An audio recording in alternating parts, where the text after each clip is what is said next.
திமுகவை விட தொழிற்துறையில் வளர்ச்சி பெற்றதுன்னு அவர் சொன்னா நான் இன்னைக்கே சட்டமன்ற உறுப்பினர் ராஜினாமா செய்ய தயாரா இருக்கிறேன். அவர் ஆண்ட ஆட்சி காலத்தில் நிறைய தொழிற்சாலைகள் நிறைய முதலீடு வந்தால் அவர் ராஜினாமா செய்ய தயாரா இருக்கிறாரா?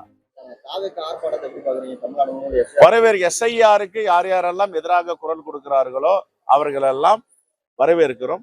SIR-க்கு எதிராக ஒன்றிணைந்து குரல் கொடுக்க வேண்டும். எப்படி முல்லை பெரியார் ஆகட்டும், காவிரி ஆகட்டும், கேரளா மாநிலத்திலும் கர்நாடகாவிலும் எல்லா கட்சிகளும் ஒருங்கிணைந்து அந்த முதலமைச்சர் பின்னால் அணிவகுத்து நிற்கிறார்களோ அதே போன்று நம்முடைய முதலமைச்சர் பின்னால் எல்லோரும் அணிவகுத்து நிற்க வேண்டும். நீங்க சொல்லி உங்களை மாதிரி சொல்லித்தான் கேள்விப்படுறோம். எங்களுக்கு ஆதாரபூர்வமா எங்களுடைய காங்கிரஸ் தலைமை நீங்க போய் பேச்சுவார்த்தை நடக்குங்க அப்படிலாம் ஒன்னும் சொல்லலை. திமுகவோட இந்தியா கூட்டணியோட ரொம்ப வலிமையாவும் உறுதியாவும் நாங்க இருக்கோம். எந்த காலத்தில் நாங்க யாரும் சொல்லலை. சில பேர் ஸ்பெகுலேட் பண்றாங்க. யார் சொல்லணும் இதை? எங்க தலைவர், நாங்க எல்லாம் நெஞ்சமெல்லாம் நிறைந்திருக்கின்ற தலைவர் ராகுல் காந்தி சொல்லணும். எங்களுடைய அகில இந்திய காங்கிரஸ் கமிட்டி தலைவர் மரியாதைக்குரிய மல்லிகார்ஜுன கார்கேஜி சொல்லணும்.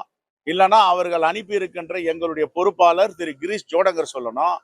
ரோட்ல போறவங்க வரவங்க எல்லாம் சொல்றாங்கன்ற இதை போய் பத்திரிகையில செய்தியா போடுறீங்களா? அது எந்த விதத்துல சரி? இது ஒரு ஆத்தென்டிக்கா கேட்கணும். நீங்க இது மாதிரி ஸ்பெகுலேஷன் ஸ்ப்ரெட் ஓவர் பண்றதுனால யாருக்கும் எந்த வித பயனும் கிடையாது. முதலீடு வந்து ஆந்திராக்கு போயிருக்கு அப்படின்னு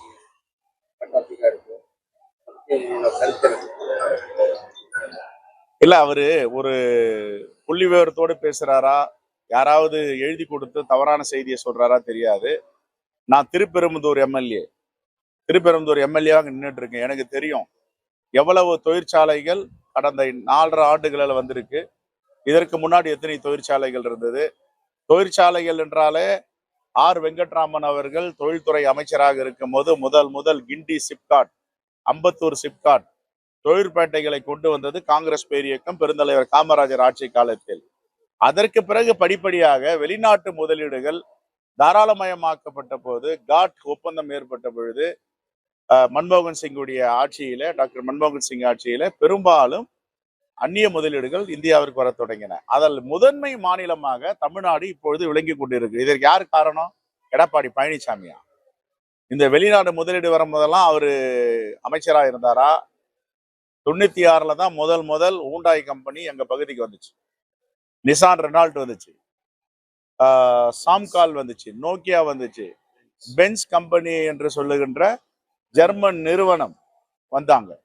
அதுக்கப்புறம் செயின்ட் கோபென் பிரான்ஸ் கம்பெனி வந்தாங்க. இதுதான் சொல்ற பெரிய தொழிற்சாலை. இப்ப பாத்தீங்கன்னா Tata hitech infrastructure, IT companies எல்லாமே பெரும்பாலும் 350 தொழிற்சாலைக்கு மேல என்னுடைய தொகுதியில இருக்கு.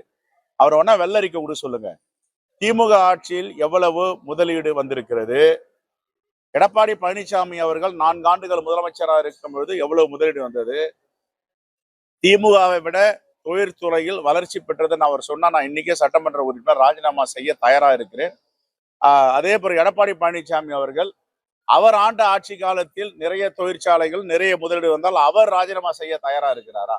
இதை சவால் விட்டு சொல்லுகிறேன். இன்னைக்கு அவரை வெள்ளை அறிக்கை கொடுக்க சொல்லுங்க, நானும் வெள்ளை அறிக்கை கொடுக்குறேன்.